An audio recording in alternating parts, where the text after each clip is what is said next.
Hi, welcome back to Joe Blogs and Happy New Year! Happy 2023! Can you believe it's 2023? I'm not sure how old you are, but I can still remember when everybody was panicking about 1999 turning into 2000 and we were going to have a technological breakdown, the end of the world, none of the computers were ready to go to 2000, and we're at 2023. Already things are moving at pace. So I wanted in today's video to talk about what's gone on in 2022, have a look at where we are right now, and then look at the prospects for 2023. So in today's video, I'm going to share with you a really nice graphic. Rather than looking at static graphs and talking about peaks and troughs, this will actually show us what happened during the course of 2022 on a weekly basis. So we'll be able to see what went on with oil prices and gold prices and commodities and equities and bonds and currencies. So I'll go through some of the key metrics and see exactly how bad it got during 2022, how it ended up at the end of the year.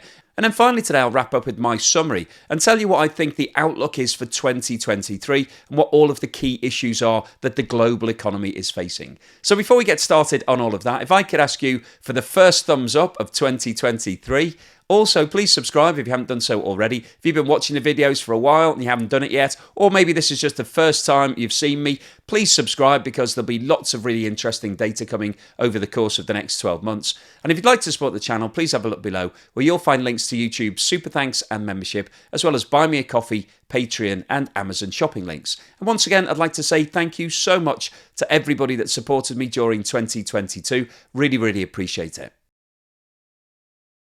This chart shows the year-to-date performance of a variety of different metrics during 2022. And to keep things simple, it's been colour coordinated into 4 different categories.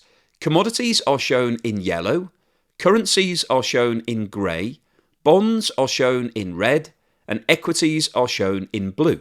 And within each category, we've got a variety of different markets. Now, I think the single biggest factor that's affected the global markets in 2022 has been the price of oil. And as you can see, at the end of the first week in January 2022, oil was the only metric on this chart that was in positive territory. And the price of a barrel of oil had actually increased by 5.1% by the 7th of January. So let's have a look at what happened to the price of oil during 2022. During January, there was concerns that Russia was thinking about invading Ukraine and prices of oil increased in double digits. And during February, those concerns rose even more and we saw prices increasing by more than 20%.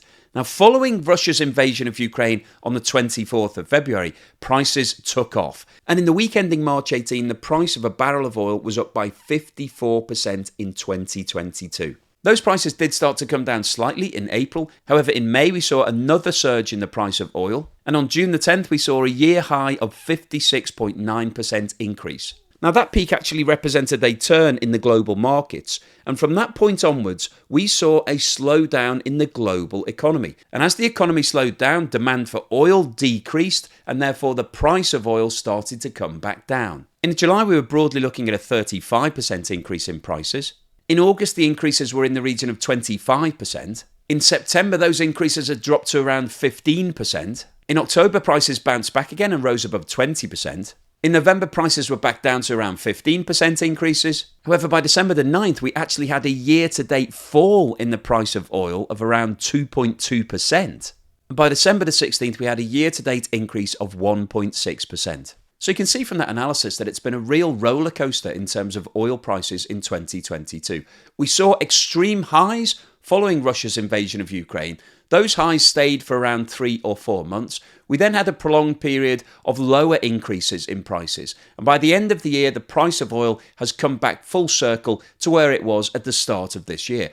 But the damage has been done because all of those elevated prices have fed through into the global economy. And that's caused major problems in a lot of economies. It's driven up inflation, which has had a knock-on impact to interest rates, and that's having a knock-on impact to everybody that's got debt. So this is going to have a long-lasting effect well beyond 2022. We are not out of the woods in terms of the damage that's been done by the increase in oil prices.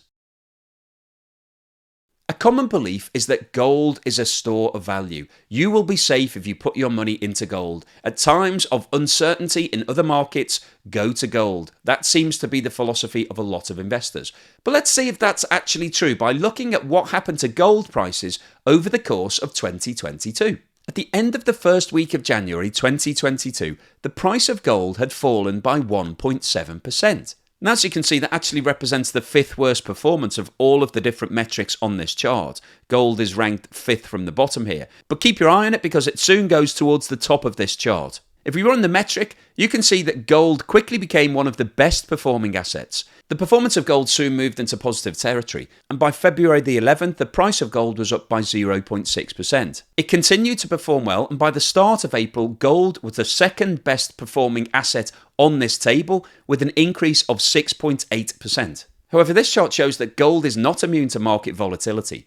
And by May the 13th, it was actually back into negative territory with prices having fallen by 0.4%. The price of gold continued to struggle through the course of the year, and by October the 21st, the year-to-date value of gold was down by 9.9%. Which in isolation sounds bad. However, compared to the rest of the metrics on this market, it was actually a relatively good performance.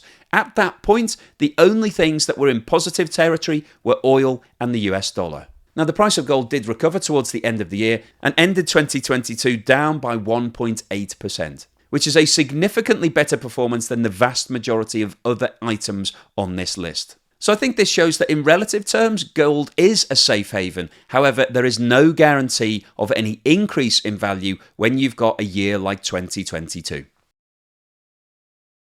So let's have a look at what's happened to the US dollar over the course of 2022. If we look at the position on January the 7th, the dollar index was actually down by 0.3%. So that means that the dollar had weakened slightly against the international basket of currencies. However, if we roll forward, you can see that the dollar strengthened in value significantly during the course of the year. And this really reflects the fact that a lot of energy deals for oil, natural gas and other commodities are struck in US dollars. And therefore, as people are buying all of these items, they need to purchase US dollars. And as the value of all of those items went up, then they needed to buy more US dollars. So that drove up demand for dollar. By May the 13th, the dollar was up by 9%. By the middle of July, the dollar had increased by 12.6%. The value increased further by October the 14th to 18.1%. And by the end of the year, the US dollar was up by 9.1% compared with the international basket of currencies. So 2022 proved to be an exceptionally good year for the US dollar. China is the second largest economy in the world, so let's have a look at what happened to the Chinese yuan. At the end of the first week of January 2022, the value of the yuan was flat, and the performance remained static until around the end of April, when concerns started to rise about the performance of the Chinese economy. By the middle of May, the Chinese yuan was down 6% against the US dollar, and the performance continued to deteriorate during the summer months, and hit a low point of a 12.3% fall by the end of October. Now, the situation has improved slightly over the course of the last couple of months. However, over the course of 2022, the Chinese yuan is down by 8.6% against the US dollar. And this really reflects the fact that there are ongoing concerns about what's happening in the Chinese economy. We've seen a real slowdown over the course of the last 6 months. We've just seen the release of all of the COVID restrictions that have also been holding the economy back. That's led to a bit of a bounce back over the course of the last month or so, as everybody is hoping that this will enable China to come out of the constraints that it's been under for the last 12 months. However, the flip side of that is that there are ongoing concerns about whether or not COVID could now cause major problems in terms of illness and deaths in the country. And there are obviously knock-on considerations about what the authorities will do in response to that, whether they may consider reintroducing lockdowns, which would then have a negative impact on the economy. So there's a lot of things going on right now in China that are having a negative impact on the Chinese yuan. Now, Japan is the third largest economy in the world, and I thought it was worth looking at what's been happening to the Japanese yen. At the end of the first week of January 2022, the Japanese yen was down 0.4% against the US dollar. By the end of April, it had fallen by 6.3%. The value continued to depreciate as the dollar got stronger in the international markets. And by the end of June, there was a 14.8% fall in the value of the yen.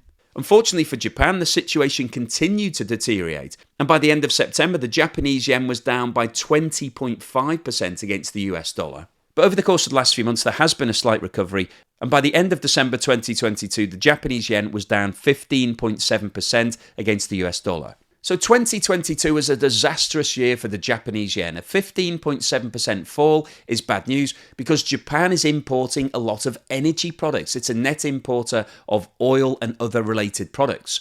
And so a fall in the value of the Japanese yen represents a double whammy for Japan because those commodities have gone up in price anyway in the international markets. But in relative terms, they've risen even more because the Japanese yen is worth less against the US dollar, and a lot of these deals are being struck in US dollars. Therefore, Japan is having to find more US dollars to buy all of those products at a time when those prices have been rising. So this has put real pressure on the Japanese economy. Now, as you'll be aware if you've been following the channel, we've been talking about FTX and a lot of other things that have been happening in the crypto markets. So I thought it was worth looking at what's happened to the price of Bitcoin over the course of 2022.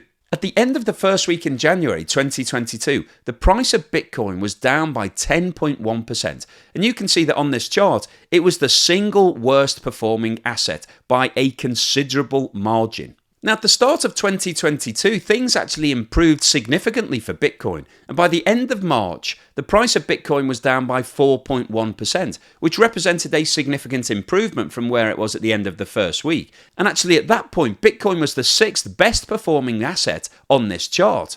However, Bitcoin wasn't able to keep up that strong performance, and by the middle of May, it was back down to the bottom of the chart, and at that point, the price of Bitcoin was down by 36.7%. Now, as a number of failures started to be announced in the crypto markets, the price of Bitcoin fell further, and by the middle of June, the price was down by more than 50%. As the crypto markets continued to struggle, the price of Bitcoin stayed low, and following FTX's collapse into bankruptcy in November, the price fell by more than 60%, and finished the year down by 64%. Now let's have a look at what's happened to the price of equities during 2022. And I'll give you the heads up on this one, it's an absolute shocker. This chart includes 6 different equities markets, all of which are shown in blue. By January the 7th, 2022, all of the indices were in negative territory. Euro stocks were the best performer with a 0.3% fall, followed by MSCI emerging markets, which are down 0.5%. The Nikkei 225 from Japan, which was down 1.5%. The MSCI World Index, which was down 1.5%, the S&P 500 in the USA, which was down 1.8%, and the New York Stock Exchange FANG Plus, which used to be the 5 biggest tech stocks in the world, which are Facebook, or Meta as it's called these days, Apple, Amazon, Netflix, and Alphabet, which is Google. So as you can see from this chart, the blue sections at the moment are relatively small, and this represents the amount of negative fall in price. But let's have a look at what happened over the course of 2022. So you can see that very briefly, MSCI emerging markets actually moved into positive territory and was up around 2% in January 2022. However, from that moment onwards, we move into negative territory for the vast majority of these markets. And as you can see, the blue sections on this graph are getting larger as we move through the year. And that means that the fall in prices is increasing. And in the first half of 2022, technology stocks suffered worse than all of the other markets. And you can see that the New York Stock Exchange FANG Plus Index was actually at the bottom of the league by the end of April, was performing worse than Bitcoin, and the price had fallen by around 30%. All of the markets continued to perform badly, and by the end of June, the Nikkei 225, the Euro stocks, and the FANG Index were the 3 worst performers excluding Bitcoin. The equity markets continued to suffer in Q3 2022, and you can see the large blue sections at the bottom part of this graph. And although the markets have bounced back slightly, you can see that the blue section is firmly at the bottom of this chart. The equity markets have had an absolute disaster in 2022. The FANG Index is down by more than 37%. Emerging markets are down by more than 22%, the Euro market's down by more than 20%, the world market also around 20%, the Nikkei 225 more than 19%, and the S&P 500 is down by almost 18%. So this represents one of the worst years in terms of equity performance that we've seen over the course of the last 10 years. So a popular belief is that when equities are doing badly, people will move into bonds because bonds will perform better. But is that true? Let's have a look at what happened to bonds over the course of 2022. Now, bonds on this chart are shown in red, and we've got 5 different categories. The high yield bond index, which at the end of the first week of 2022 was down by 0.8%. The corporate bond index, which was down by 1.4% after 1 week. The 10-year Italian government bond index, which was also down by 1.4%. The JP Morgan Emerging Markets Bond Index, which was down by 1.7% after the first week, and 10-year US Treasury bonds, which were actually down by 2.4% after the first week of January. So let's have a look at what happened over the course of 2022. So as you'll be able to see, the price of bonds stays firmly on the negative side of the zero line of this chart and actually starts to increase significantly through the course of 2022.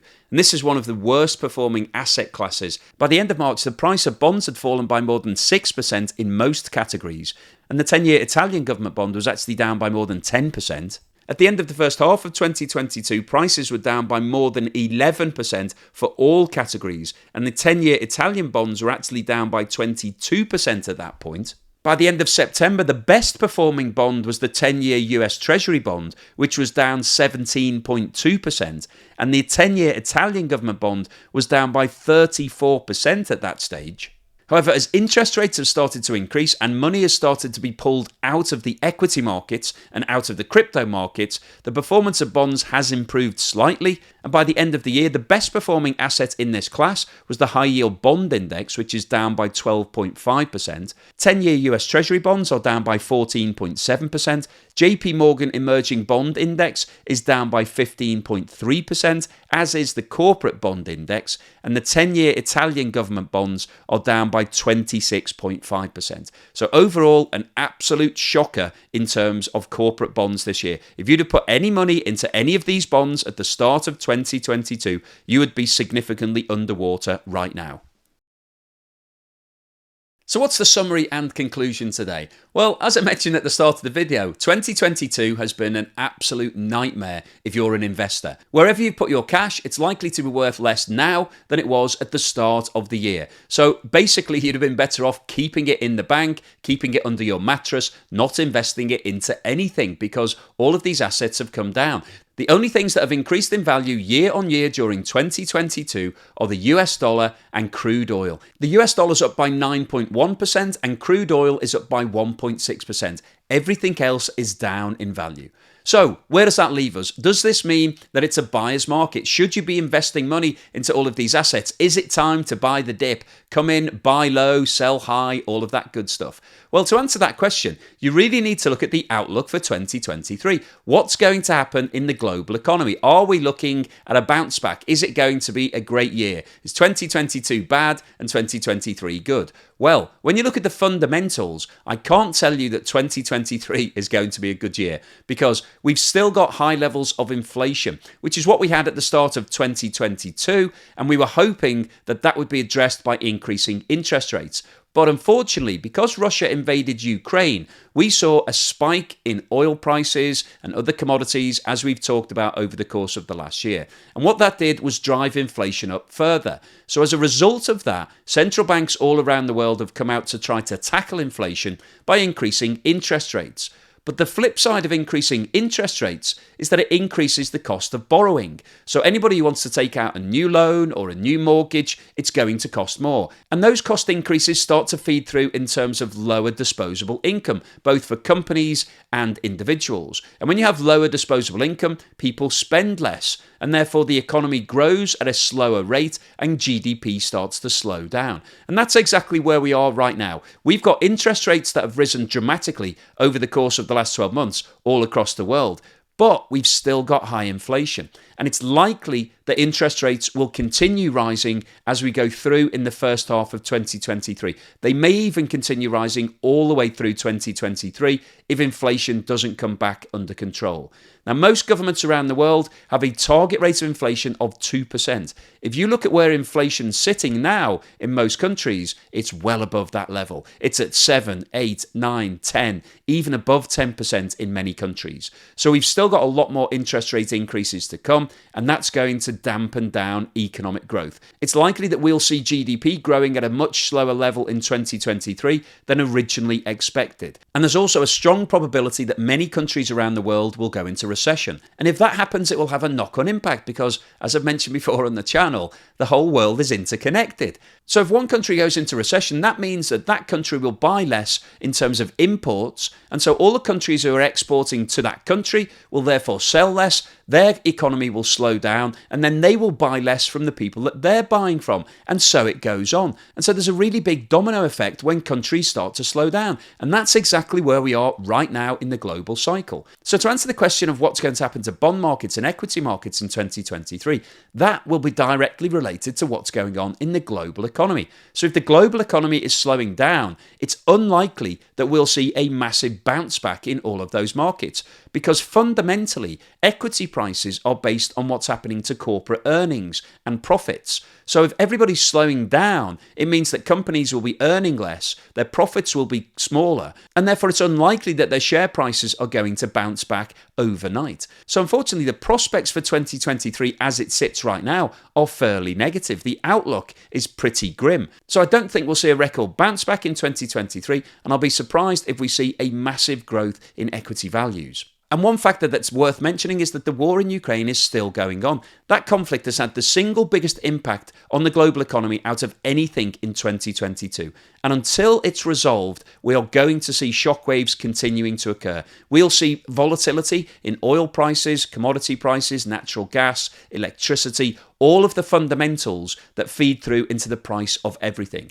So until we get conclusion on that war, it's likely that we'll see continued volatility, and it's therefore unlikely that we will see a massive recovery in the first half of 2023. So hopefully you found today's episode thought-provoking, interesting, and maybe a little bit of fun. If you've liked what I've said, please give me a thumbs up, and thank you very much for watching this video all the way through to the end.